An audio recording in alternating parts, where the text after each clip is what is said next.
Hi RCB ఆడిన ప్రతిసారి కూడా కాంట్రవర్సీలు అయితే ఎక్కువ వస్తూ ఉంటాయి. నిన్న కూడా కాంట్రవర్సీలు ఎక్కువ నడిచినాయి. కానీ ఒక్క పరుగు తేడా తిరిగితే ఆర్సీబీ అయితే ఓటమి పాలైంది. వాళ్ళని దరిద్రం అయితే గట్టిగానే వెంటాడుతున్నట్టు తెలుస్తుంది. ఎందుకంటే ఒక టైంలో ఈజీగా గెలుస్తుంది ఆర్సీబీ అనుకున్న టైంలో వాళ్ళైతే ఒక్క పరుగుతో అయితే ఓడిపోవడం చూసాం. అంటే దీన్ని బట్టి అర్థం చేసుకోవచ్చు వాళ్ళకి అసలుకి కప్పు కొట్టే ఛాన్సే లేనట్టయితే క్లియర్గా తెలుస్తుంది. ఇంకపోతే కాంట్రవర్సీలు ఏంటంటే ఏదైతే కోహ్లీ అవుట్ ఇచ్చారో ఆ నో బాల్ అని అయితే వాళ్ళు క్లెయిమ్ చేసుకుంటున్నారు. కానీ రివ్యూ తీసుకున్న తర్వాత రివ్యూలో అయితే అది నో బాల్ కానీ కాదని అయితే డిసైడ్ చేశారు. థర్డ్ అంపైర్ అయితే దాన్ని అయితే ఆపోజిట్ చేశారు. కోహ్లీ అయితే కొంచెం యాంగ్రీగానే టెంపైర్ దగ్గరికి వచ్చి కొంచెం గొడవపడే ప్రయత్నం కూడా చేశాడు. అది చాలా హైట్లో వచ్చింది బాల్, మీరు ఎలా నో బాల్ ఇవ్వరని అయితే ఆయన అయితే కొంచెం గొడవ పట్ట కూడా చూసాం కోహ్లీ అయితే. ఇక్కడ అసలు నిజం ఏంటనేది ఒకసారి మాట్లాడుకుందాం. ఎందుకంటే కోహ్లీకి సపరేట్గా అయితే రూల్స్ ఏమి ఉండవు కాబట్టి అసలు యాజ్ పర్ రూల్ ఏంటనేది ఒకసారి చూసుకుంటే మనం ఏదైతే క్రీజ్లో నుంచున్నప్పుడు బ్యాటరు తన నడుము కన్నా పైన ఉంటే బాల్ అది నో బాల్ అవుతుంది, నడుము కన్నా కింద ఉంటే అది నో బాల్ కాదు. కానీ ఇక్కడ ఏం జరిగిందంటే ఇతను క్రీజ్ కన్నా చాలా ముందుకు వచ్చి అయితే ఆడే ప్రయత్నం అయితే చేశాడు ఆ బాల్ని అయితే. కానీ ఆ బాల్ అప్పుడు ఆడిన పొజిషన్లో ఉన్నప్పుడు నడుము కన్నా హైట్లో ఉంది. కానీ క్రీజ్లో నుంచున్నప్పుడు ఆ బ్యాటరు చూస్తే అక్కడికి డిప్ అవుతుంది కాబట్టి అది వేసిందే స్లోవర్ బాల్ కాబట్టి క్యాచ్ కూడా వెళ్ళింది. బాల్ అయితే సేమ్ వేసిన బౌలర్కే క్యాచ్ రావడం చూసాం. ఏదైతే క్రిజ్లో నుంచున్నప్పుడు తన హైట్ని మెజర్ చేసుకుంటే నడుము కన్నా కిందకే వస్తుంది ఆ బాల్ అయితే. ఎందుకంటే అతను దాదాపు 1 మీటర్ పైనే అతను నడుము హైట్ ఉంటుంది. దానికన్నా అసలు 1 మీటర్ లోపే ఆ బాల్ అయితే డిప్ అవుతుంది అక్కడ వికెట్ల దగ్గర అయితే. దాని కారణంగా అయితే అది నో బాల్ కాదని అయితే డిసైడ్ చేశారు థర్డ్ అంపైర్. దాన్ని అపోజిట్ చేశారు. మరి రూలే కాబట్టి తర్వాత డూప్లిసిస్ కూడా తర్వాత ఏదైతే మ్యాచ్ అయిపోయిన తర్వాత మాట్లాడినప్పుడు ఆ రూల్స్ ఎవరికైనా రూల్సే కాబట్టి దాన్ని అంగీకరిస్తున్నట్టు చెప్పడం చూసాం. ఇది ఓవరాల్గా. ఇంకా ఆ తర్వాత ఇంకోటి ఏదో నో బాల్ అని చెప్తున్నారు, అది నో బాల్ అయితే కాదు. అది క్లియర్గా చూసుకుంటే అది నో బాల్ అయితే కాదు. అలానే ఒక 6ని 4గా ఇచ్చారనేది చెప్తున్నారు. అది కూడా మనకైతే రిప్లై చూపించలేదు.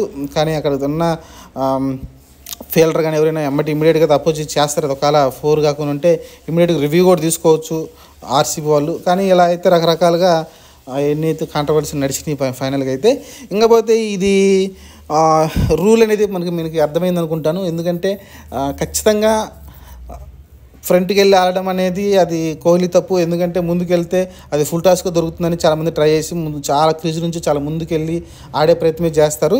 అప్పుడు ఆటోమేటిక్గా అది ఫుల్ టాస్గానే కనిపిస్తుంది. ఇప్పుడు క్రీజ్ నుంచి 1 మీటర్ ముందుకెళ్ళి ఆడామంటే ఆటోమేటిక్గా ఫుల్ టాస్ బాల్ కూడా నీకు నో బాల్గానే కనిపిస్తుంది. కాబట్టి యాజ్ పర్ రూలు ఏదైతే క్రీజ్లో ఉండి ఆడి చూస్తే అది నో బాల్ కాదనేది తెలుస్తుంది. మరి ఇదైతే రూలు, అక్కడ మిస్టేక్స్ ఏమీ లేవు. ఆ థర్డ్ అంపైర్ కరెక్ట్గానే దాన్ని రీడ్ చేసి నో బాల్ కాదని అయితే చెప్పడం చూసాం.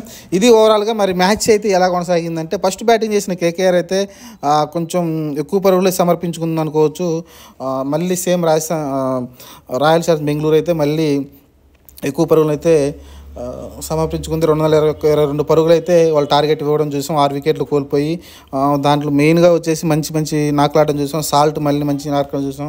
శ్రేయస్ అయ్యర్ స్లోగా ఆడాడు. యాక్చువల్గా యాంకర్ రోల్ ఉన్నాడు ఒక సైడ్న. మిగతా వాళ్ళు రస్సెల్ లాంటి వాళ్ళు లేకుంటే రిక్కు సింగ్ లాంటి వాళ్ళు కొంచెం హిట్టింగ్ చేస్తుంటే, అలానే సాల్ట్ వీళ్ళందరూ చేస్తుంటే అతనైతే నిలబడి ఎండ్ దాకా అయితే మ్యాచ్ని అయితే కొనసాగించాడు శ్రేయస్ అయ్యర్ అయితే.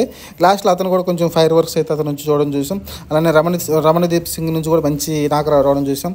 అతను ఆడటంతోనే ఆ పరుగులు అయితే 222 పరుగుల దాకా రావడం చూసాం. లేకుంటే 210 దాకే కట్టడై ఉండేది. కానీ రమణదీప్ సింగ్ ఏదైతే ఆడాడో లాస్ట్లో మంచిగా అయితే ఆ స్కోర్ రావడం చూసాం. ఓవరాల్గా అయితే ఒక హాఫ్ సెంచరీ చేశాడు. సాల్ట్ అయితే హాఫ్ సెంచరీ మిస్ అయిపోయింది. ఇంకా ఆ తర్వాత బౌలింగ్ అసలుకి చూసిన ఆర్సీబీ గురించి మాట్లాడుకోవడం వేస్ట్.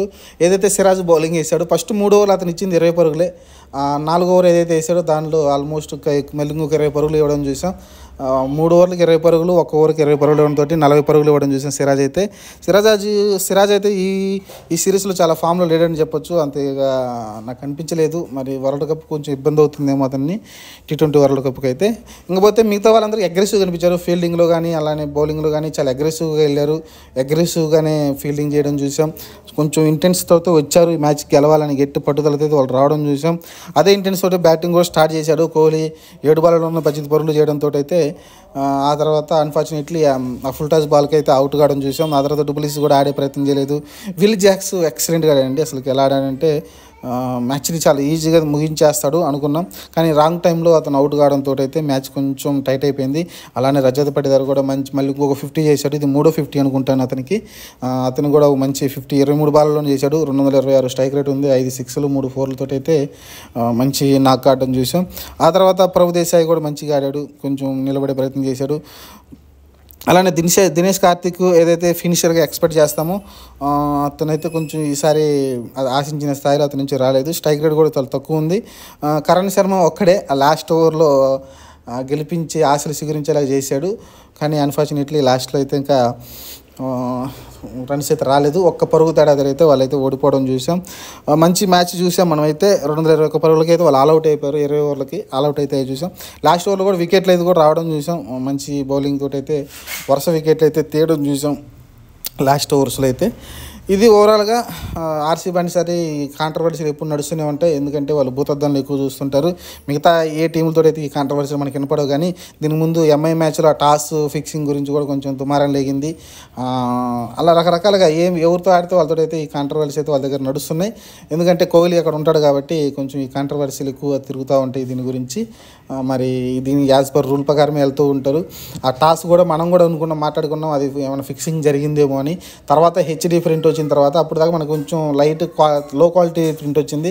ఆ తర్వాత వాళ్ళు మరి యూరోప్ అఫీషియల్గా అయితే హెచ్డి ప్రింట్ బయటకు రిలీజ్ చేసినట్టున్నారు. ఆ హెచ్డి ప్రింట్లో ఏమి లేనట్టయితే తెలిసిపోయింది మనకైతే. అది కొంచెం చూడాలి. అది మరి డూప్లిస్ కూడా అలా మరి ఎందుకు మరి అనుకున్నాడో తెలియదు.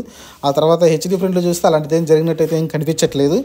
మరి ఇది ఓవరాల్గా ఆర్సీబీ అయితే ఇంకా వాళ్ళకి ఆల్మోస్ట్ ఇంకా అవుట్ ఆఫ్ ది టోర్నమెంట్ అలా ప్లే ఆఫ్స్కి వెళ్ళే ఛాన్స్ అయితే లేదు. నిన్న మ్యాచ్ గెలిచుంటే కంటిన్యూషన్గా ఒక 6 మ్యాచ్లు ఏమైనా గెలిచుంటే ఛాన్స్ ఉండేదేమో. కానీ అసలు ఇంకా ఛాన్స్ అయితే లేదు. వాళ్ళు అవుట్ ఆఫ్ ది టోర్నమెంటే. ఇంకా పరువు కోసం మిగతా మ్యాచ్లు గెలవాల్సి ఉంటుంది. అలానే మిగతా వాళ్ళని ఇబ్బంది పెట్టడానికి గెలవాల్సి ఉంటుంది తప్ప వాళ్ళకైతే ఛాన్స్ లేదు. వాళ్ళు ఈ సంవత్సరం కూడా కప్పు లేనట్టే వాళ్ళకి.